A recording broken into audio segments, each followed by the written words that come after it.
Already, a few inches above the falling river's surface, a tiny jewel-like hummingbird sits on its thimble-sized nest in a newly colonized palm. The sharp spines of the trunk provide protection for the miniature brood.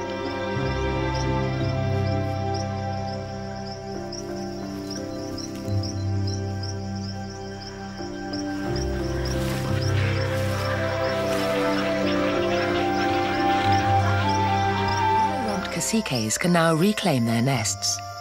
This colony returns to the same roost as last year.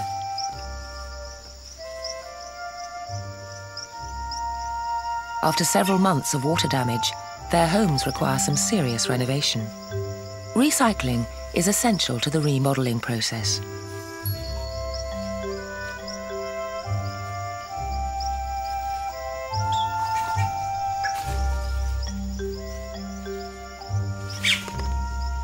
When the females can, they will use a partially built nest and won't hesitate to borrow building materials from an absent neighbor.